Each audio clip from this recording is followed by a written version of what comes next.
자, 모두 돌다리 관련 프린트 받았죠? 돌다리는 이게 읽다 보면 피부에 잘 와닿진 않겠지만 1930년대를 배경으로 해요. 다 배워서 알겠지만 농촌 마을의 공간이긴 한데 일단은 하나하나씩 읽어보면서 선생님이랑 내용을 한번 따져보기로 합시다. 자, 프린트를 보셔도 되고 그 다음에 칠판을 보셔도 되고요. 자, 정거장에서 팻말 10리끼를 내려오노라면 정거장에서 팻말 10리면 이제 4kg 정도 되거든요. 많이도 내려오네. 반이 될락말락한 데에서부터 팻말 동네보다는 그 건너편 산기슭에 놓인 공동묘지가 먼저 눈에 뜨인다. 이게 무슨 뜻이냐면 산기슭에 있는 이 공동묘지는 주인공 누이가 묻혀 있는 곳이거든요. 자, 내용을 좀만 더 볼게요. 창섭은 잠깐 걸음을 멈추고까지 바라보았다. 봄에 올 때 보면 진달래가 불붙듯 피어 올라가는 야산이다. 낮은 산을 얘기하는 거예요. 지금은 단풍철도 지나고 누르테테한 가닥 나무들만 묘지를 둘러 듣지 않아도 적막한 버스럭 소리만 울릴 것 같았다. 지금은 언제라는 거야? 단풍철도 지나고 누르테테한 가닥 나무들만 묘지를 둘렀다라고 하니까 가을도 지난 초겨울이라는 거죠. 그래서 이 지금의 계절적 배경은 초겨울이다. 초겨울만 메모해서는 안 돼. 아까도 항상 얘기했죠. 패러프레이징 하라고. 이 작품은 계절적 배경 또는 계절적 분위기를 제시함으로써 소설의 분위기를 더욱더 심화하고 있다. 맞아, 안 맞아? 맞죠? 언제나 말을 바꿀 줄 알아야 돼요. 언제든지. 어느 것이라고 집어낼 수는 없어도 창옥의 무덤이 어디쯤이라고는 짐작이 된다. 창섭은 마음으로 창옥이 동생이죠. 불러보며 묵례를 보냈다. 죽은 누이에 대한 그리움이 있는 거예요. 자, 다만 운위뿐 아니라 그냥 단순한 운우의 관계가 아니라 그냥 나이가 훨씬 떨어진 누이였다. 나이 차이가 많이 나는 여동생이었다는 얘기예요. 지금도 눈에 선하다. 자, 지금도 눈에 선하다. 괄호 한번 열어볼까? 자기가 마침 방학으로 와 있던 여름이었어요. 창옥은 저녁 먹다 말고 갑자기 복통으로 뒹구는 거야. 읍으로 뛰어들어가 의사를 청해 온 거죠. 의사는 주사를 놓고 들어갔다. 그러나 밤새도록 열은 내리지 않았고 새벽녘엔 아파하는 것도 더해갔다. 다시 의사를 데리러 왔으나 의사는 바쁘다고 환자를 데려오라고 했다. 자, 다시 의사를 데려갔으나 의사는 바쁘다고 환자를 데려오라고 했다. 이걸 통해서 의사의 무성의한 태도를 알 수 있죠.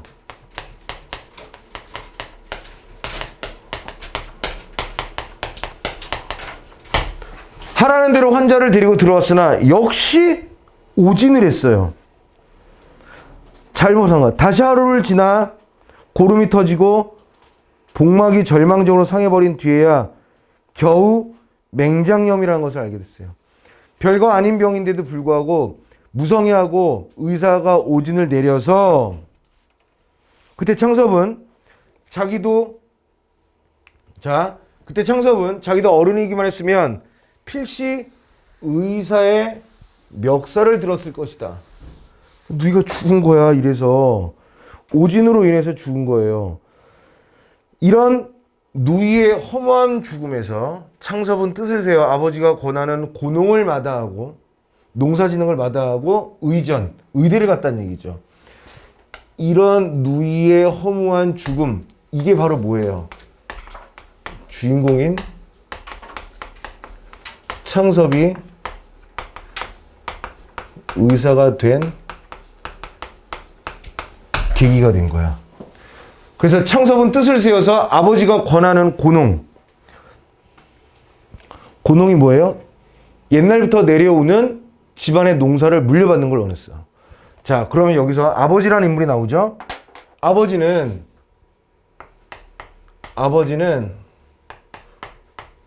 아들에게 뭘 원했어요? 농사 짓는 걸 원했죠. 그러나 이 아들인 창섭은 아버지의 권유인 농사를 마다하고 아들은 뭐가 되냐면 스스로 의사가 되죠. 의사가 된 계기는 누이의 어이없는 죽음 때문이야. 오늘에 이르러서는 맹장수술로는 서울소도 정평에 나 있는 한 권위가 된 것이다. 정평이란 것은 아주 유명하다고 소문이 나 있다. 평판이 좋다. 그런 얘기죠. 그리고 마음속으로 뭐라고 해? 창호가 기뻐해다고. 이번에 내 병원이 좋은 건물을 만나 커지는 거다.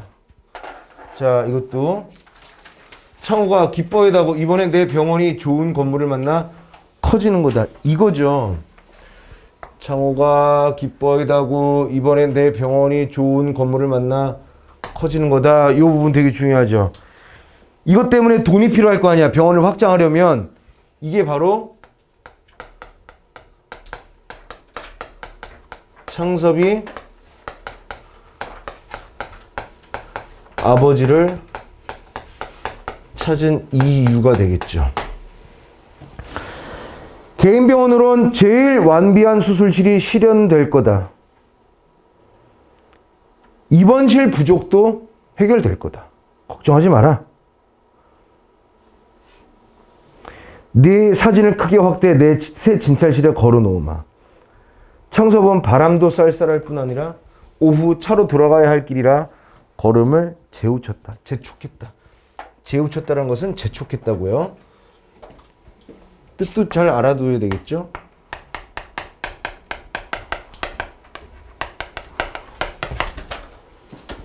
얘들아, 소설의 구성 5단계가 뭐야? 발단, 전개, 위기, 절정, 결말 중에 여기까지가 발단이에요. 5단계 중에 첫 번째가 벌써 끝났어요. 고향에 창섭이가 왔어. 창섭이가 와서 죽은 누이를 떠올리면서 누이를 위해서 이미 죽었지만 그래도 누이의 어떤 그런 모습을 떠올리면서 의사가 된 자기가 이제는 권위자가 되어서 병원을 확장할 계획을 세우고 내려온 거예요. 자, 이제부터 전개가 되겠지. 길은 그전보다 넓어도 좁고 바닥도 평탄했다.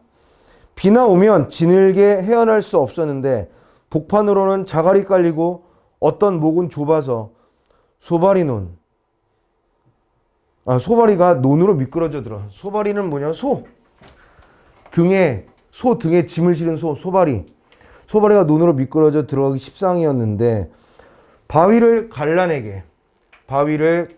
가려내어서까지 일매지게 넓은 길로 닦았다. 일매지게는 가지런하게.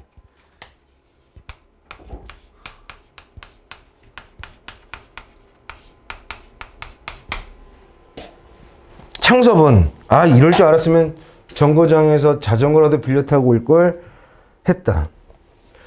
눈에 익은 정자나무 선 논이며 돌각담들은 아버지께서 여기다 쭉 있거나 손수 쌓으신 것이다. 그러니까 정자나무 밭에 돌각담들,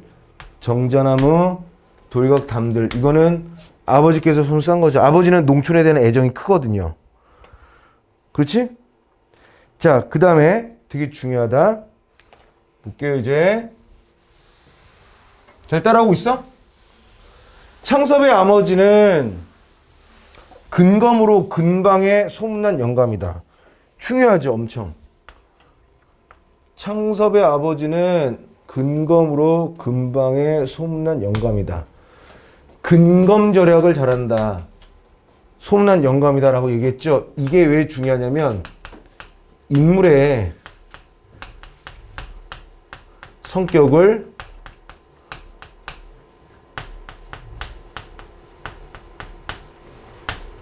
직접적으로 제시한 겁니다.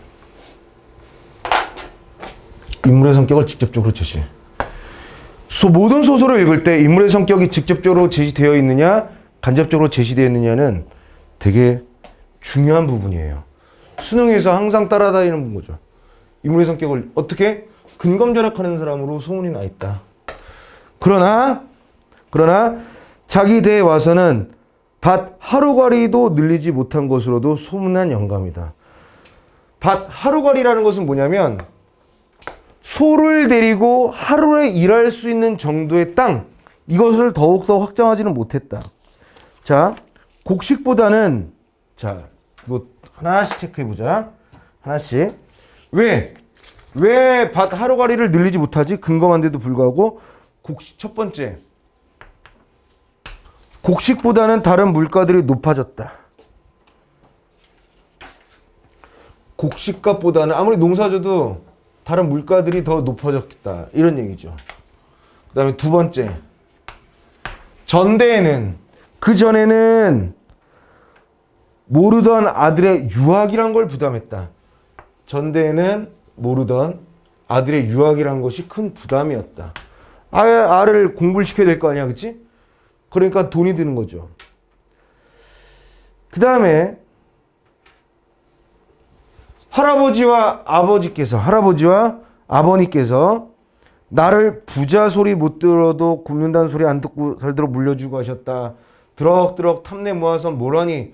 할아버지께서 쇠똥을 맨손으로 움켜서 넣으시던 논, 아버지께서 멍더를 손수 이룩하신 밭을, 멍더라는 건 뭐야? 뭐 이렇게 돌 튀어나온 걸 얘기하는 거죠.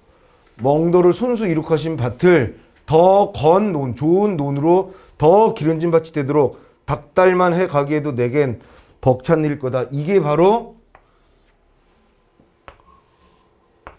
이래서 벅차다고요. 자, 이 연두색으로 체크했던 곡식값보다 다른 물가들이 높아졌다. 전에는 비용이 들지 않았는데 아들을 서울로 유학을 시켜야 되기 때문에 비용이 더 들었다. 더 중요한 건 아버지의 말로써 할아버지와 아버님께서 나를 부자 소리는 못 들어도 굶는다는 소리 안 듣고 살도록 이 땅을 물려주고 하셨다.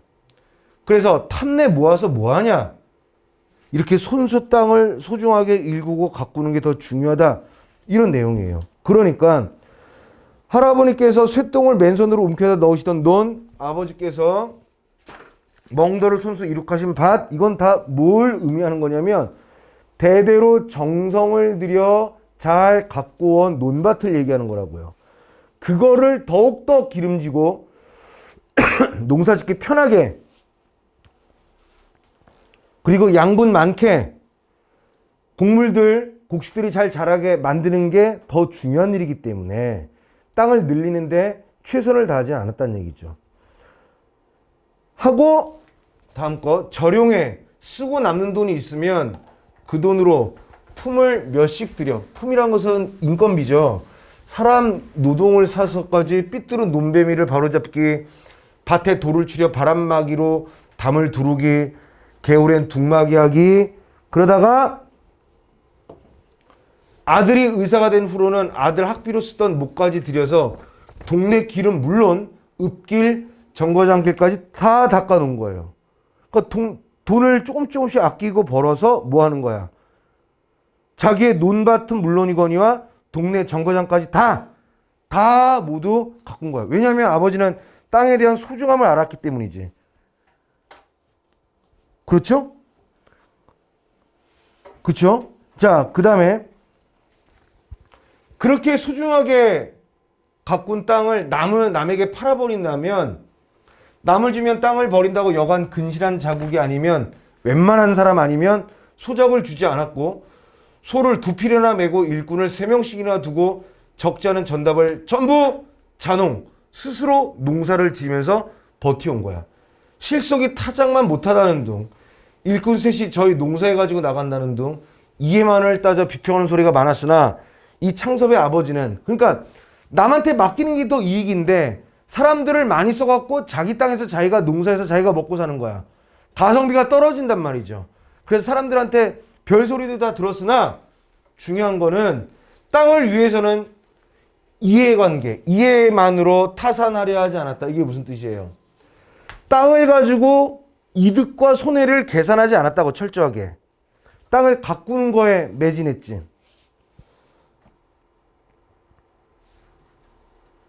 이와 같은 임자를 가진 땅들이라 곡식은 거둔 뒤 그루만 남은 논과 밭이 돼 그 바닥들의 고름, 그 다음에 그 언저리들의 바름, 흙의 부드러움이 마치 시루떡 모판이나 대하는 것처럼 누구의 눈에나 탐스럽게 흐뭇해 보이는 거죠. 그러니까 여기서 이 우리 창섭이의 아버지는 땅에 대한 애착이 되게 강하지? 그리고 창섭의 아버지는 뭐예요? 땅으로 이해타산을 하지 않으려고 하죠. 그치? 자, 그 다음에 이런 땅을 팔기에는 아무리 수입은 몇 배 더 나은 병원을 늘리기 위해서나 아버지께 미안하지 않을 수 없었다. 미안할 수밖에 없다. 이 땅을 팔라고 하는 거니까. 그쵸? 수입이 땅을 팔아서 병원은 잘 되면 몇 배나 더 나은 병원을 만들 수 있다는 얘기지. 이게 바로 창섭의 목적이죠.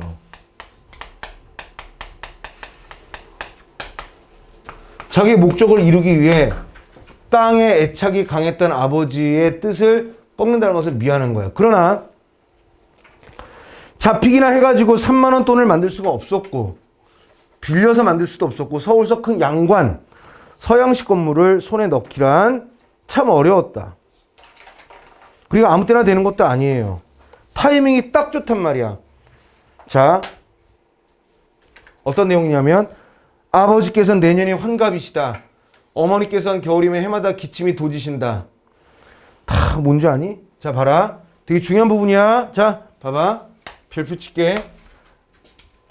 내 생각이에요. 아버지께서는 내년이 환갑이야. 좀 지어가면서 다시 별표. 자, 이거 자기가 땅을 팔아야 되는 이유를 합리화하는 거야. 첫 번째, 아버지 벌써 내년에 환갑이야. 언제까지 농사를 지을지 몰라. 그다음 두 번째, 엄마 건강이 안 좋아. 어머니께서는 겨울이면 해마다 기침이 도지신다. 세 번째, 진작부터 이 두 분을 내가 모셔야 했다. 그런데 내가 시골로 올 순 없고 천생 부모님이 서울로 가셔야 한다. 이유. 네 번째, 한 동네에서도 땅을 당신만치 못 거둘 사람은 소작을 주지 않으셨다. 자, 어차피 소작 주지 않을 거 아니냐. 땅 전부를 소작을 내어 맡기고는 서울에 편안히 가 계실 일이 하루도 없으실 게다. 그러니까 얘도 여섯 번째가 되는 거죠. 땅을 누구에게 맡기고 서울 가신다는 건 말이 안 된다. 마음 불편해서. 아버님의 말년을 편안히 해드리기 위해서도 일곱 번째죠. 이게 다 모두 뭐야? 그냥 합쳐서 다 모두 얘네들은 창섭이가 땅을 팔아야 하는 이유를 들어서 뭐 하는 거야?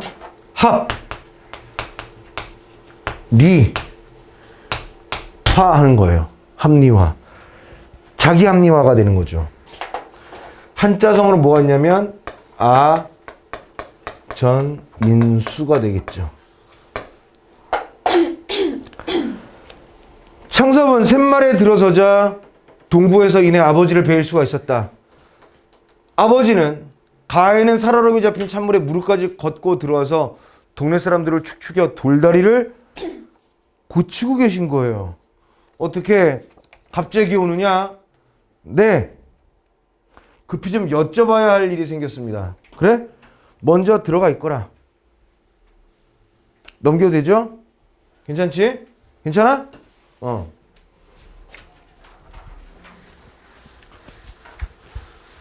드디어 아버지와 창섭이가 만났어요. 동네 사람 수십 명이 쇠고빛 두기장은 흘러간 다릿돌을 동아줄에 얽어 끌어올리고 있었다. 게으른 동네 복판을 흐르고 있어 아래 위로 징검다리는 서너 군데나 놓였으나 하룻밤 비에도 일수 넘쳐서 모두 이 큰 돌다리로 통행하던 거야. 얘들아, 제목이 돌다리 아니니? 돌다리 중요해. 창섭은 어려서 아버지께 이 큰 돌다리의 내력을 들은 것이 아직도 기억에 남아있다. 자, 아버지 옛말이야. 너의 증조부님이 돌아가셔서다. 산소에 상돌을 해오시는데, 상돌이 뭐냐면 이 무덤이 이렇게 있잖아요. 무덤이 이렇게 있고 앞에 차례상을 차리는 돌이 있잖아요. 이게 상돌이에요, 상돌. 근데 상돌을 해와야 되는데 징검다리로 해야 건너올 수 없잖아. 그래서 너의 조부님께서 다리부터 이렇게 넓고 튼튼한 돌로 놓으신 걸 안다. 그러니까 바로 이게 뭐냐면 돌다리가 생긴 사연이에요.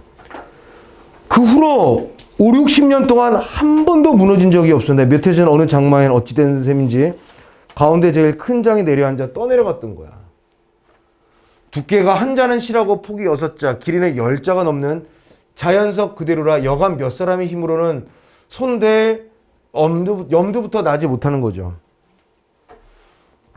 더구나 불과 수십 보 이내에 여기서부터 수십 보 이내에 면의 보조를 얻어 난간까지 달린 한 단 나무다리가 놓인 뒤의 일이라 이 돌다리는 완전히 잊혀져 버린 거라고.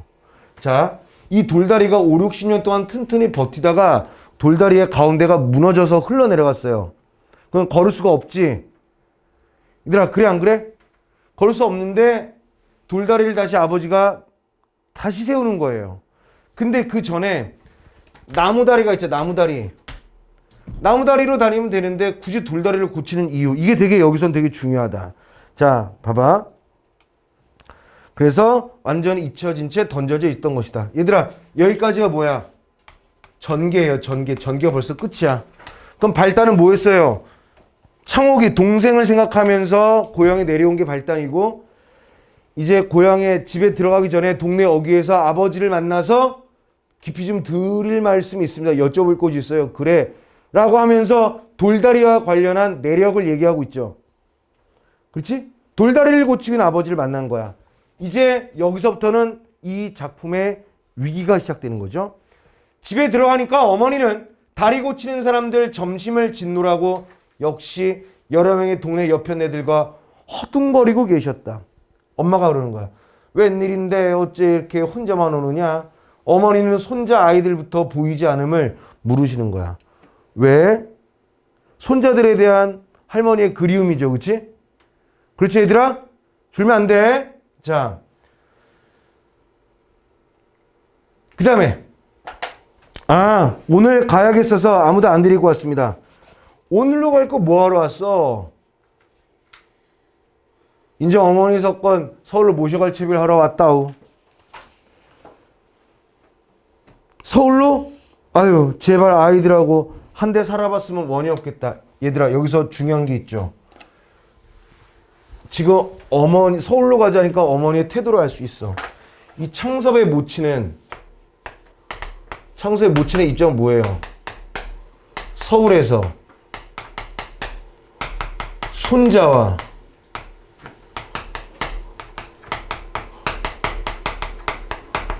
살고 싶은 마음이죠. 여기 있잖아요. 엄마의 말.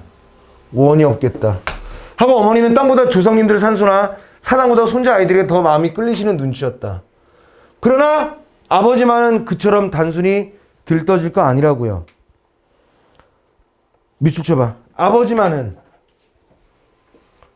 엄마처럼 그렇게 들떠질 마음이 아니었다. 이게 바로 뭐냐면 창섭과 아버지가 갈등을 일으킬 것이라는 것을 예고하는 거야. 그러나 아버지는 안 그럴 거다라는 얘기지. 아버지는 아들의 뒤를 쫓아 이내 개울에서 들어왔다. 의사인 아들은 마치 환자에게 치료 방법을 이르듯이 냉정히 체견이 이야기를 시작하였다.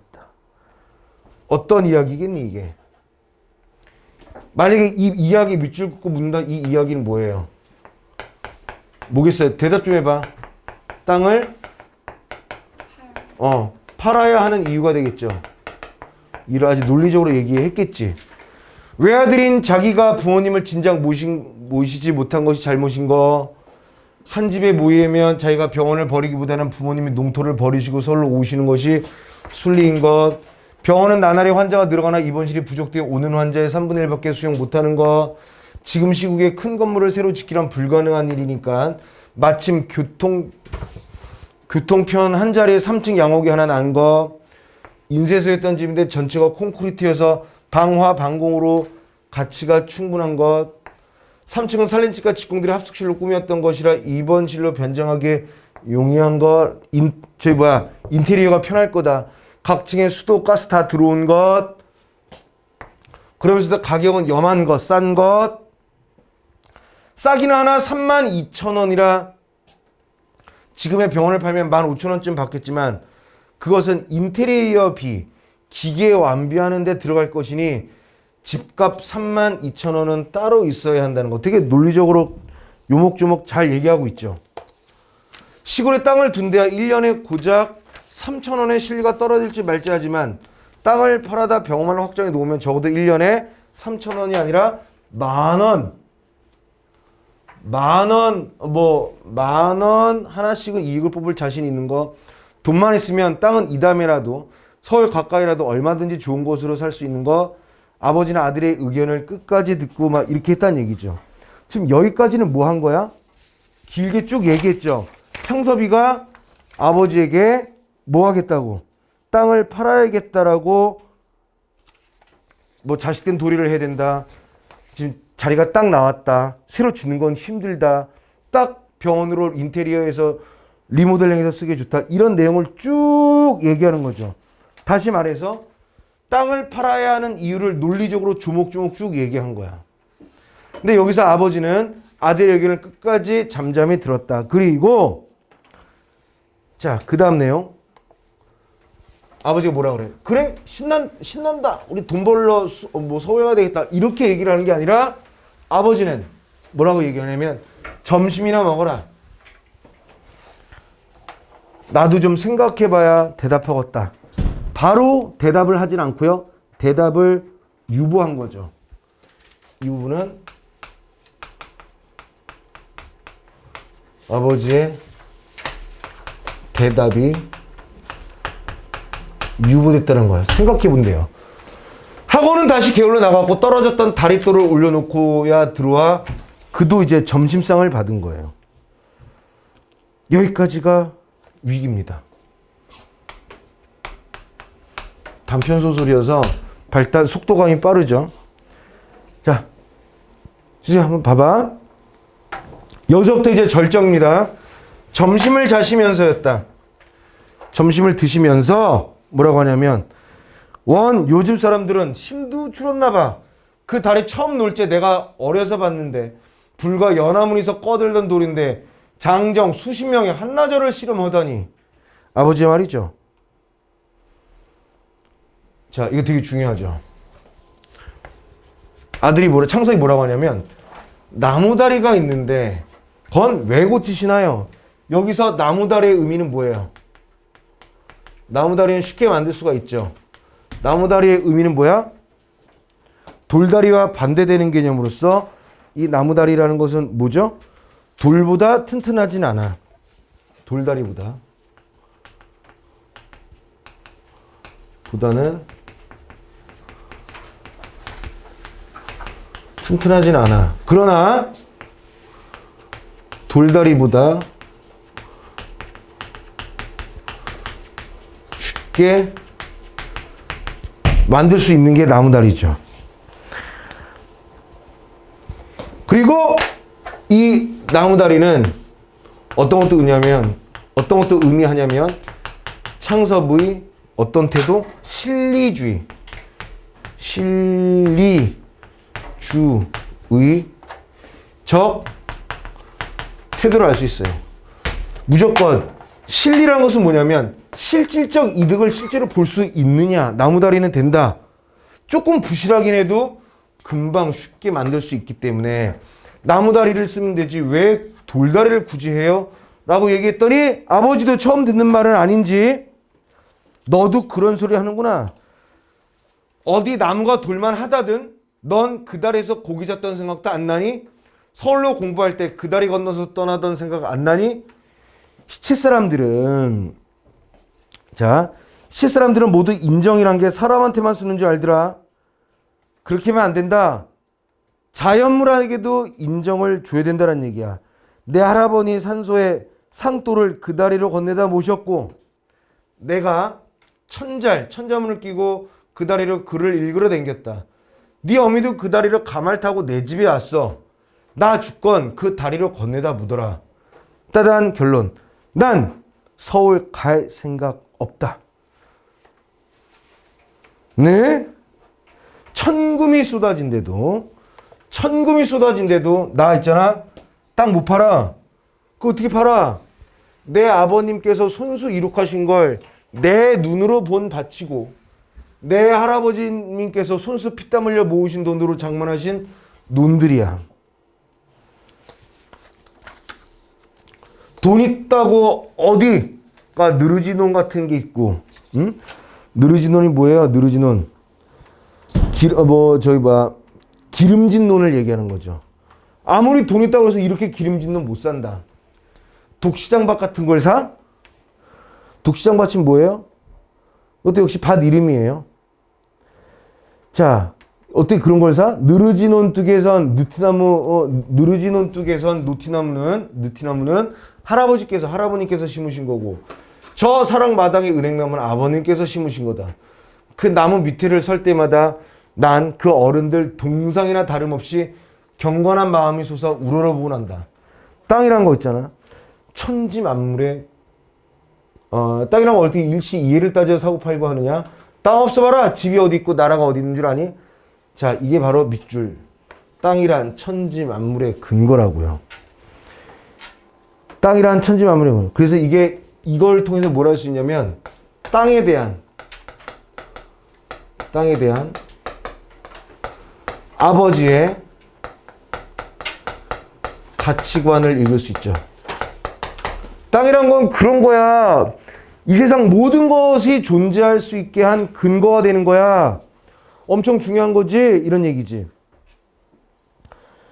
돈 있다고 땅이 뭔지도 모르고 욕심만 내 문서 쪽으로 사 모으기만 하는 사람들, 돈놀이처럼 별리, 이자, 이득 이런 것만 생각하고 지 조상들과 그 땅과 어떤 인연이란 건 도무지 생각하지 않고 헌신짝 버리듯 하는 사람들, 다 내 눈에는 이상한 놈들이다. 이런 얘기죠. 그러니까 땅을 금전적인 가치로 생각하는 사람들에 대해서는 아버지의 태도는 꽤나 부정적이죠. 그치? 그러니까 내가 할 말이 없는 거야, 이렇게. 그러니까 아버지가 계속 얘기하는 거예요. 야, 너가 누구 덕으로 의사가 됐니? 내 덕인 줄만 아느냐? 내가 땅 없이 뭘로? 밭에가 절하고 논에가 절해야 쓴다. 자고로 하늘 하지만 하늘의 덕이 땅을 통하고는 사람한테 연결이 안 되는 거야. 땅이 그만큼 중요한 거야. 땅을 파는 건 곧 하늘을 파는 거랑 마찬가지다. 그러니까 땅은 곧 하늘과 마찬가지라는 얘기가 여기 나와 있는 거야. 그러니까 나는 할 말이 없죠. 점점점. 아버지는 계속 얘기해. 땅을 밟고 다니니까 땅을 우습게들 여기지. 응? 땅처럼 은과가 뭐냐면 인과죠. 인과랑 똑같죠. 즉 뭐예요? 원인과 결과. 땅처럼 원인과 결과가 분명한 게 뭐냐? 오히려 하늘은 못 믿을 때가 더 많다. 그러나 힘들이는 사람에겐 힘들이는 만큼 땅은 반드시 후한 보답을 주시는 거다. 세상에 흔해 빠진 지주들, 땅은 자기들한테는 맡겨버리고 떡 도예지가 앉아 소출은 팔아다 뭐다 도예지에 낭비해버리고, 농사지어서 벌은 돈을 모두 도시에다가 낭비해버리고, 땅 가꾸는 데는 단돈 1원을 벌벌 떨고 땅으로 살며, 땅이 야박한 놈은 자식으로 치면 후레자식 같은 새끼란 말이지. 땅을 그렇게 홀대하는 것은 부모를 홀대하는 후레자식이랑 다를 바가 없다는 얘기를 얘기하는 거예요. 이해하고 있어? 수연이도 듣고 있죠? 다? 모두? 자, 계속 할게요. 땅이 말이라도 할 줄 알아봐라. 100억 원 땅이 얼마나 많겠냐? 해마다 땅으로부터 걷어만 가고 땅은 자활밭이 계속 되어가잖아. 둑이 떠내려가는 거 알아? 걸음을 한번 제대로 넣은 적 있어? 정 급하게 돼 자기니 울음소리나 해야 요즘 너희 신이들 주사침 놓듯 너희들 의사들이 아픈 환자에게 주사 놓듯 애꿎은 금비, 비료죠. 애꿎은 비료만 갖다 털어넣지. 그렇게 땅을 홀대로 하고 인제 죽어서 땅이 무서워서 어디로 가려는 거야. 참 말도 안 되지 이런 거죠.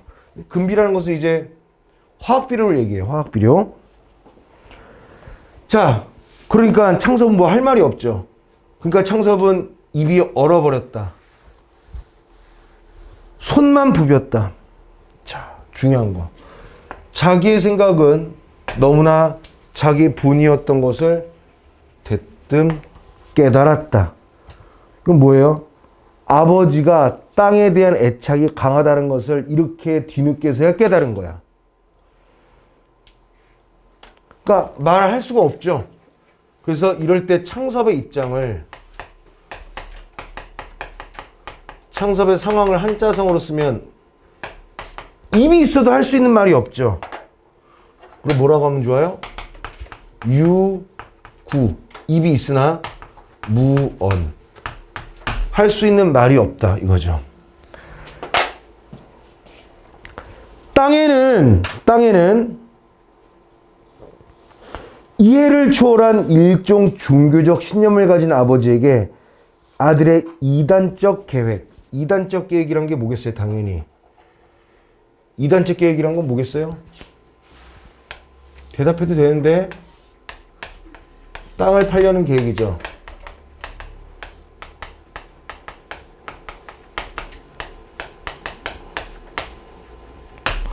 용납될 리 만무였어요. 불가능한 거였지. 아버지는 상을 물리고 말을 또 하는 거야. 아버지 말문 터졌네. 너로선 어떤 수단을 쓰든지 병원부터 확장하려는 게 과하의 엉뚱한 욕심이 아닌 것도 알아. 이거는 뭐죠?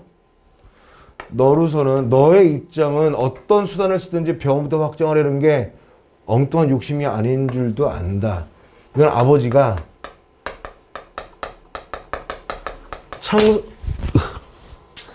창섭의 입장을 일부 이해한 거예요. 전혀 이해하지 않는 건 아니야. 그런데도 안 된다라고 하는 것은 욕심을 부렸다는 것 때문에 안 된다는 거죠. 그러나 욕심 부려 못 쓰는 거다. 의술은 예로부터 인술이라고 그랬다. 매살 순탄하게 진실하게 해라. 욕심 부리지 말아라. 또 할 말이 없죠. 아버지한테 끝장났네. 계속 얘기하네요. 네가 가업은 농사죠. 농사 짓는 일을 이어나가지 않는다고 내가 뭐라 하지 않잖아. 넌 너로 발전할 길을 열었고 그게 또 모리지배의 악업 나쁜 어떤 양아치들이 해내는 못된 짓이 아니라 활인, 사람을 구하는 인술이구나. 내가 어떻게 너에게 불평을 말하니? 다만 3, 4대 집안에서 공들여 이렇게 놓은 전장, 농토를 남의 손에 내맡기게 되는 게 적 애석한 심사가 없다 할 수는 없고 그렇게는 함부로 좀 만약에 여기서는 또 뭘 할 수 있냐면 창섭이 농사를 안 짓는 것에 대한 아쉬움도 있어요. 그랬더니 내가 얘기하는 거죠. 팔지 않으면 그만 아닙니까? 되게 중요하다. 안 팔면 되잖아요. 이거는 무슨 뜻이냐면 땅에 대한 아버지의 마음을 안 팔면 되지 않아요? 되게 중요해. 땅에 대한 아버지의 마음을 완벽히 이해를 못한 거예요. 못했다라는 거예요. 안 팔면 되지 않아요? 이런 뜻이야. 그렇게 얘기할 게 아닌데 자, 그 다음에 또 아버지가 얘기하는 거예요. 나 죽은 뒤에 누가 거두냐? 너도 이제도 말했지만 너도 문서 쪽만 쥐고 서울 앉아 지주 노릇만 하게? 그따위 지주하고 자기 틈에서 땅들만 얼만 고른지 아냐? 이런 거죠. 이거 좀 지우고 해야 되겠다. 지우고. 지금 이 부분 하는 거예요. 자, 좀 길어서 지루해도 거의 다 왔어.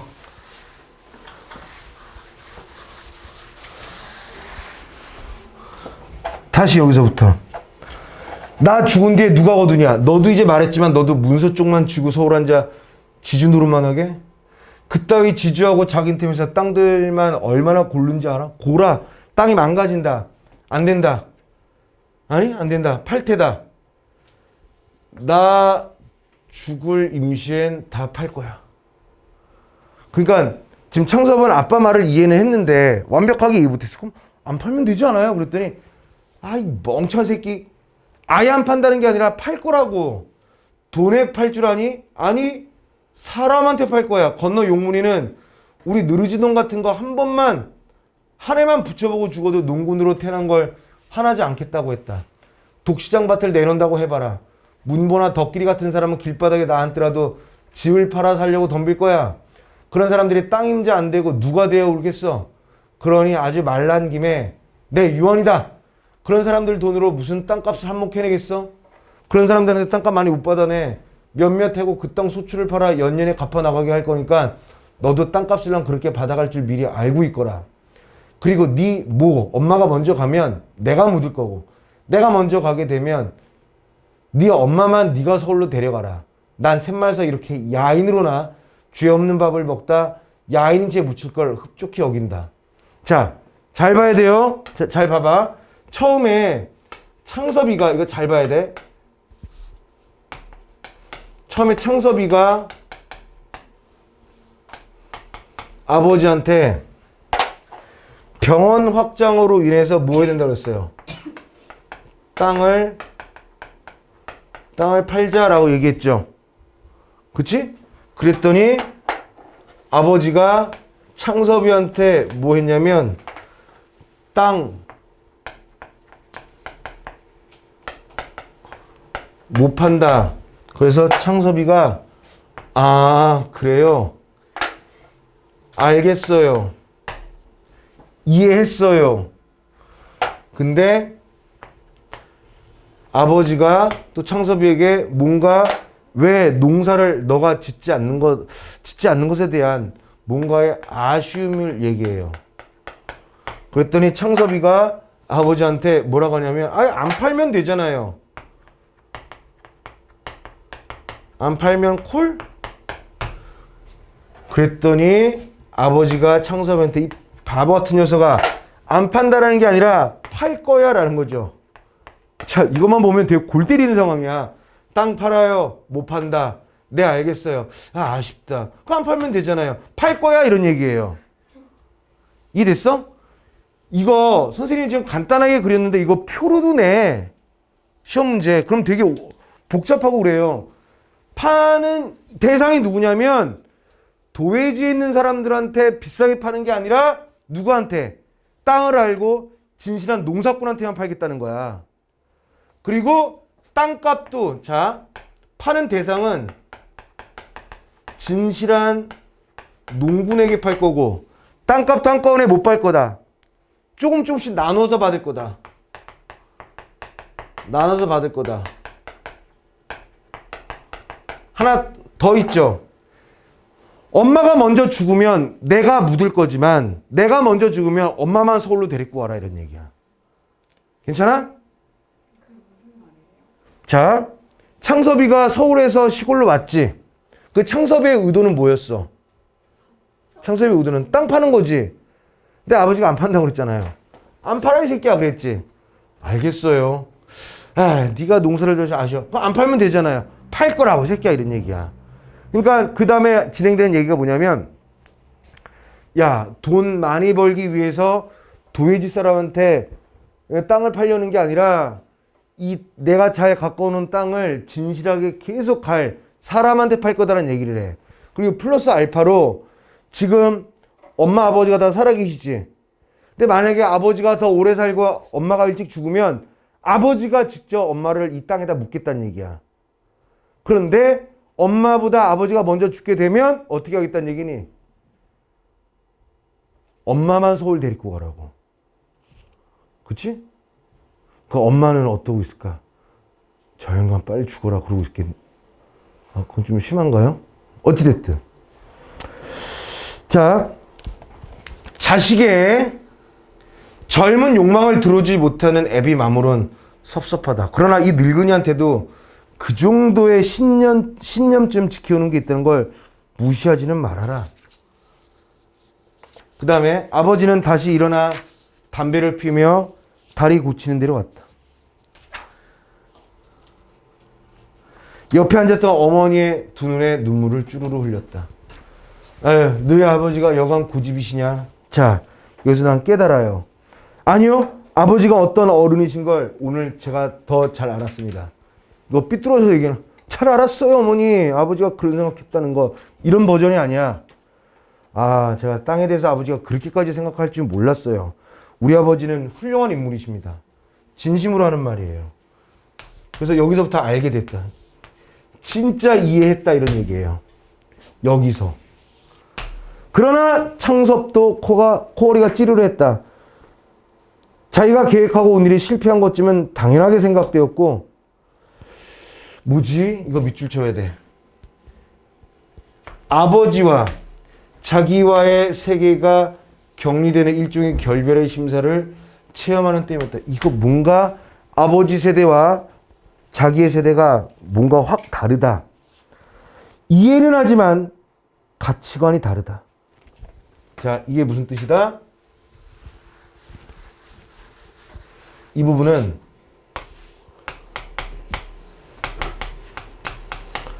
아버지의 신념과 마음은 이해함. 그러나 가치관의 차이는 극복이 안 되는 거야. 나도 아버지의 말을 이해하겠고 아버지의 신념과 생각을 존경은 하지만 그렇다고 해서 내가 아버지의 뜻을 고스란히 따를 수는 없다는 얘기야. 이해됐지? 자, 여기까지가 절정이죠. 마지막 결말 부분 간다. 아들은 아버지가 고쳐놓은 돌다리를 건너 저녁차를 타버렸다. 동구 밖으로 사라진 아들의 뒷모양을 지키고 섰을 때 아버지의 마음도 아버지 마음이다 그래요. 아버지의 마음도 정말 임종에서 유언이나 하고 난 것처럼 외롭고 한편 불안스러운 심사조차 좀 설레었다. 좀 미안하기도 하다 이런 내용이죠. 넘겨서 아버지는 종일 게으르서 허덕였으나 저녁엔 잠도 달게 오지 않았다. 젊어서 서당에서 읽던 백낙천 시가 다 생각났다. 늙은 제비 한 쌍을 두고 지은 노래야. 제 뱃속이 고픈 것을 참아가며 입에 얻어 물을 것을 새끼들부터 먹여 길렀으나 새끼들은 자라서 나에게 힘을 얻자 어디로인지 지네들 가고 싶은 곳으로 다 날아가 버려 야이고 늙은 어버이 제비 한 쌍만 가을바람 소슬한 추녀 끝에 쭈구리가 앉아있는 광경을 묘사하였고 나중에는 그 늙은 어버이의 제비들을 가리켜 새끼들을 원망하지 말고 너희들도 그랬다라는 얘기라는 거예요. 반성하는 거죠. 깨달으란 풍자이셨다. 그 다음에 노인은 천정을 향해 쓴 웃음을 짓고 날이 밝기를 기다려 누구보다도 먼저 어제 고쳐놓은 돌다리를 보러 나왔다. 자, 흙탕이라고는 어느 돌틈에도 남아있지 않았다. 첫 골로도. 여기서 골이란 것은 뭐야? 한쪽으로 튀어나가는 길을 얘기하는 거죠.